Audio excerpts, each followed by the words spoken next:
السلام عليكم ورحمة الله وبركاته. بحمد الله بحمد الله.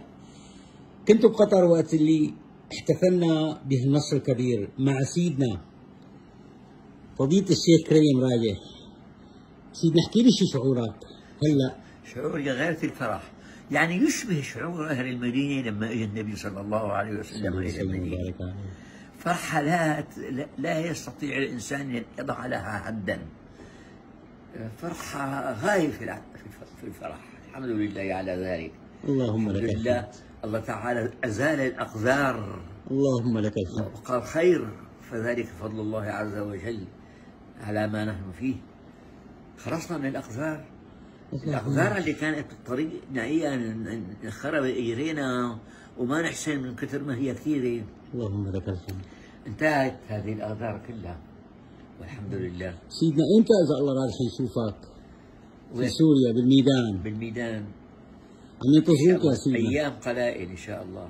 يا رب. أيام قلائل كل العالم عم تنتظرك إن شاء الله. الله يطولنا بعمرك. أفوت إن شاء الله وأنا محمول حمل. يا الله الراس. الله يخرب بيته يخرب بيته يخرب بيته شو عمل بالناس. يخرب بيته يخرب بيته وبيت الحزب وبيت الجماعة اللي اجونا لا من دمنا ولا من لحمنا ولا من معيارنا ولا من ابدا. سيدنا ما عاد في لا حزب بعث ولا عاد في بيت الاسد، ما في غير نحن. ان شاء الله بدنا نعمر سوريا وترجع احلى من اول ان شاء الله. وبدنا نشوفك يا سيدي بالمسجد على المنبر ان شاء الله. ان شاء الله ان شاء الله. توعدنا ان شاء الله بدك تخطب ان شاء الله. يا رب. لو كان بدي اخطب لو كان شو بدي اخطب وبدي اخبط.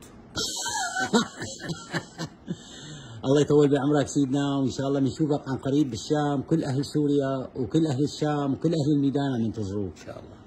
أطال الله في عمرك يا سيدي. نرجو الله التوفيق. نرجو الله التوفيق. هيك دعوة بدنا اياك، دعوة بس لأهلنا في سوريا. الله الرحمن الرحيم. انصر سوريا وانصر رجالها وانصر نسائها وانصر كل شيء فيها يا رب. انصر هواءها وانصر أرضها وانصر سماءها يا أرحم الراحمين. اللهم انصرنا يا رب العالمين. اللهم لا تجعل علينا لأحد منا ولا أن يرى نفسه فوقنا لها يا أرحم الراحمين يا رب العالمين. يا الله يا الله يا الله. اللهم لك الحمد. الحمد لله.